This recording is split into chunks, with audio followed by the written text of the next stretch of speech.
जय माँ सरस्वती। भविष्य के हमारे शिक्षकगण सभी, शिव जी स्टडी चैनल में आप सभी का स्वागत है। दोस्तों, आज हम विज्ञान की श्रृंखला में तीसरा टॉपिक लेके आए हैं, जो आप लोग का टॉपिक है मानव विज्ञान एवं प्रौद्योगिकी।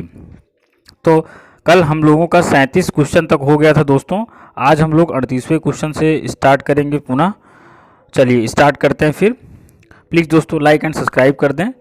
चलिए, क्वेश्चन नंबर हमारा पहला है, जेनेटिक इंजीनियरिंग के संबंध में भिन्न का पता लगाएं। मतलब कि उसमें से कौन सा भिन्न है। ऑप्शन नंबर ए है BT cotton, option number B है golden rice, option number C Amflora है, ऑप्शन नंबर डी भिंडी है।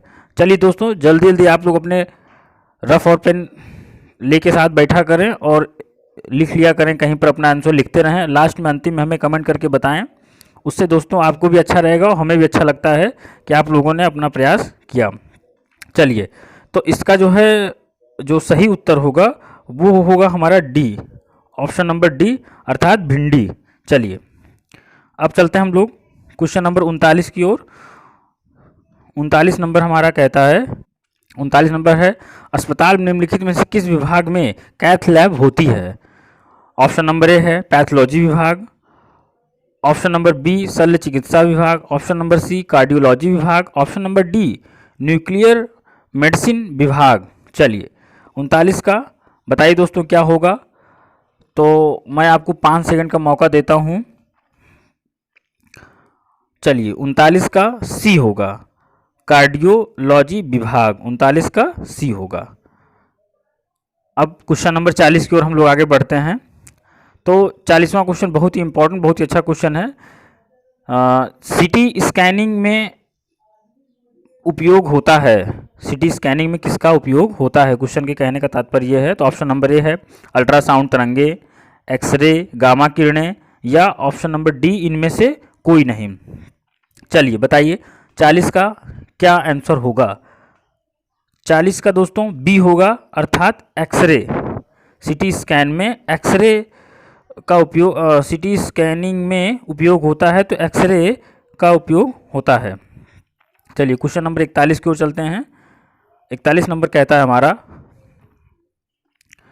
कच्चे खाद्य पदार्थों में मंड, जिसे हम स्टार्च भी कहते हैं, तो मंड की उपस्थिति का परीक्षण किया जाता है। अर्थात कच्चे खाद्य पदार्थों में मंड की उपस्थिति का परीक्षण किससे किया जाता है।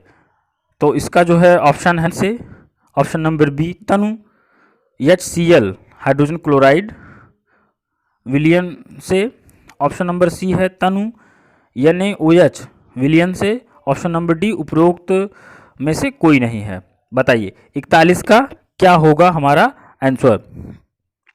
तो दोस्तों मैं आपको बताता हूं 41 का जो है, आप लोग पहले सोच के लिख लीजिए क्या होगा 41 का। 41 का दोस्तों ए होगा, तनु आयोडीन विलियन से। बहुत सही। चलिए अब हम लोग आगे बढ़ते हैं 42 नंबर। 42 नंबर क्वेश्चन चलते हैं। तो 42 नंबर हमारा क्वेश्चन क्या कहता है, नीचे चित्र तो खैर इसमें नहीं दर्शाया गया दोस्तों। चलिए इसका हम लोग आपको आंसर ऐसे ही बता देते हैं, क्योंकि इसमें चित्र नहीं दिखाया गया। क्वेश्चन में लिख दिया जरूर गया कि नीचे दिया चित्र परासर्पित तरंगों के कार्य को दर्शाता है, इस तकनीक को हम लोग क्या कहते हैं। तो इसका ऑप्शन नंबर सी होगा अल्ट्रासोनोग्राफी। इसका जो है सी होगा अल्ट्रासोनोग्राफी। चलिए 43 नंबर क्वेश्चन की ओर बढ़ते हैं हम लोग। इकोकार्डियोग्राम अधिक नज़दीकी से किससे संबंधित, मतलब कि इकोकार्डियोग्राम जो है सबसे अधिक किससे संबंधित है। तो ऑप्शन नंबर ए है हमारा Doppler effect, option number B है Zeeman effect, option number D है photoelectric effect, option number D है चुंबकीय इफेक्ट। चलिए तो 43 का हमारा दोस्तों होगा ए, डॉपलर इफेक्ट। क्या होगा दोस्तों हमारा डॉपलर इफेक्ट।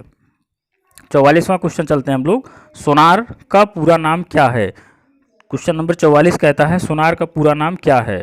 तो दोस्तों इसका जो है ऑप्शन दूसरे पेज में चला गया था, तो खैर हम अब यहाँ बोल देंगे आपको कि सोनार का फुल फॉर्म बताना है। तो सोनार का फुल फॉर्म क्या होगा दोस्तों, है ना। क्वेश्चन नंबर ये हमारा 44 है। चलिए 44 का आंसर जो होगा, लेकिन चलिए ऑप्शन बता देता हूँ आपको मैं, sound neutralisation and ranging, sound in a sound no getting and reaching, sound navigation and ranging, sound neutralisation and reaching. तो दोस्तों आप लोग बताइए इसका क्या होगा। तो 44 का मैं बताता हूँ आप लोग को कि क्या होगा। 44 का दोस्तों सी होगा, 44 का सी उत्तर होगा हमारा। चलिए अब क्वेश्चन हम लोग 45 की ओर बढ़ते हैं। 45वां क्वेश्चन हमारा कहता है एक्सरे जो एक चिकित्सा के क्षेत्र में दैनिक रूप से रोग निदान के लिए उपयोग किया जाता है, इसकी खोज किसके द्वारा की गई थी।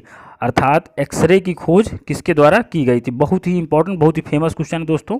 ये भावी शिक्षकगण आप लोग इसको मन लगा कर पढ़िए जो है। तो 45 का ए होगा विल्हेम रॉन्टजन, विल्हेम रॉन्टजन। इसका 45 का ए होगा विल्हेम रॉन्टजन। बहुत सही। चलिए 40वां क्वेश्चन हमारा क्या कहता है सीटी स्कैन में सीटी, जो सीटी स्कैन है इसमें जो सीटी लिखा हुआ है इसका क्या तात्पर्य होगा। ये जो सीटी है हमारा इसका क्या अर्थ होगा। तो सीटी स्कैन में सीटी का अर्थ होता है, चलिए बताइए। ऑप्शन नंबर ए है cathode ray tube, option number B है कंप्यूटरीकृत टेस्टिंग, ऑप्शन नंबर सी है computed tomography, option number D है कंपार्टमेंटल ट्रैकिंग। चलिए बताइए 46 का क्या होगा दोस्तों। 46 का सी होगा कम्यूटेटेड टोमोग्राफी। चलो अब 47वें क्वेश्चन की ओर बढ़ते हैं हम लोग। 47वां क्वेश्चन हमारा कहता है हाल ही में कौन सी खोज विज्ञान के क्षेत्र में एक बड़ी सफलता के रूप में मानी जाती है। देखो दोस्तों मैं आप लोग को बता दूं कि विज्ञान के क्षेत्र में बहुत बड़ी खोजें रोज़ निरंतर चल रही हैं, लेकिन हमें ऑप्शन के हिसाब से ध्यान देना है कि हमारा ऑप्शन किसकी तरफ इंगित करता है। इन चारों में सबसे इम्पॉर्टेंट क्या है ये हमें ध्यान देना है। तो चलिए तो हम ऑप्शन नंबर ए की मतलब ए बताते हैं आपको, प्रोटीन रेजिस्टिन और कोलेस्ट्रॉल के स्तर के बीच लिंक। ऑप्शन नंबर बी है गुरुत्वाकर्षण तरंगों का पता लगाना। ऑप्शन नंबर सी है केरल में 4 नई मछली की प्रजातियां पता चली हों। ऑप्शन नंबर डी है भारत के पश्चिमी तट की 2 लाभदायक काई अर्थात एल्गी जिसे कहते हैं, एल्गी प्रजातियां पता चली हैं। तो हमें आपको बताना है 47वां का क्या होगा। दोस्तों मैं बता दूं आपको 47वां का बी होगा, अर्थात ये गुरुत्वाकर्षण तरंगों का पता लगाना। ये जो है विज्ञान के क्षेत्र में बहुत ही महत्वपूर्ण जो है जानकारी सफलता प्राप्त हुई है। चलिए अब हम लोग आगे बढ़ते हैं क्वेश्चन नंबर 48 की ओर। 48वां क्वेश्चन हमारा कहता है कि निम्नलिखित में से कौन सा विकल्प भारत का सबसे बड़ा परमाणु ऊर्जा संयंत्र है। चलिए हमारे सामने 4 विकल्प दिए गए हैं दोस्तों, हमें बताना है इसमें से कौन सा आंसर होगा। पहला है हमारा कुडनकुलम परमाणु संयंत्र ऊर्जा, दूसरा है तारापुर परमाणु पावर स्टेशन, तीसरा है राजस्थान परमाणु पावर स्टेशन, चौथा है कैगा जनरेटिंग स्टेशन। तो इसमें मित्रों उत्तर कौन सा होगा ये हमें बताना है। तो उत्तर भी मैंने नहीं बताया, तो मैं टिक कर रहा था ऐसे ही ऑप्शन को। उत्तर इसमें बताना होगा दोस्तों, इसमें हमारा बी होगा, ऑप्शन नंबर बी है तारापुर परमाणु पावर स्टेशन। ठीक, ये ध्यान देना है किस मकसद से पूछा गया है। तो भारत का सबसे बड़ा परमाणु संयंत्र ऊर्जा संयंत्र क्षेत्र है, ये देखिए भारत का सबसे बड़ा परमाणु। चलिए अब हम लोग बढ़ते हैं क्वेश्चन नंबर 49 की ओर। 1998 में पोखरण में भारत द्वारा किए गए परमाणु परीक्षण का कोड क्या था। आपको बता दोस्तों ये हमारे जो है स्वर्गीय अटल बिहारी वाजपेयी जी के समय का ये घटना है। 1998 पोखरण में भारत द्वारा किए गए परमाणु परीक्षण का कोड क्या था। अच्छा चलिए ऑप्शन नंबर ए है Operation Desert Storm, option number B Operation Vijay, option number C Operation Shakti, option number D है जो है ऑपरेशन काबूम। दोस्तों बताइए 49 का क्या होगा। तो मैं आपको बताना चाहता हूँ 49 का दोस्तों सी होगा ऑपरेशन शक्ति। चलिए बहुत ही सराहनीय कार्य था दोस्तों ये उस समय का, दुनिया ने लोहा माना था हमारा। चलिए क्वेश्चन नंबर 50वां क्वेश्चन है भौतिक अनुसंधान प्रयोगशाला किनके द्वारा स्थापित की गई थी। बहुत ही इम्पोर्टेंट, बहुत ही रिपीटेड क्वेश्चन समझिए आपकी, बहुत बार ये आ चुका क्वेश्चन है। भौतिक अनुसंधान प्रयोगशाला किसके द्वारा स्थापित की गई थी। ऑप्शन नंबर ए है एस.के. मित्रा, ऑप्शन नंबर बी है सी.वी. रमन, ऑप्शन नंबर चलो यहाँ दोस्तों गलत हो गया है, सी होगा Homi Bhabha, option number D Vikram Sarabhai. बहुत सही। तो ऑप्शन क्वेश्चन का 50वें का क्या आंसर होगा दोस्तों। 50वें का डी होगा विक्रम साराभाई। बहुत सही, विक्रम साराभाई। भौतिक अनुसंधान, ये देखिए भौतिक अनुसंधान प्रयोगशाला इनके द्वारा स्थापित की गई थी, विक्रम साराभाई जी के द्वारा। बहुत सही। चलिए अब हम लोग आगे बढ़ते हैं। चलिए दोस्तों, आज की सीरीज यहीं पे ख़त्म होती है। प्लीज़ दोस्तों लाइक और सब्सक्राइब करें। देखो, इस कोरोना काल में स्यूज स्टडी परिवार की ओर से आपकी पढ़ाई में सहयोग होती है, एक छोटा सा प्रयास है दोस्तों। अगर इन केस आपको कोई प्रॉब्लम समझ में आती, कोई भी अगर आपको कन्फ्यूजन है, तो आप हमें उक्त नंबरों पे कॉल कर सकते हैं। आप बेहिचक हमें एनी टाइम 24 आवर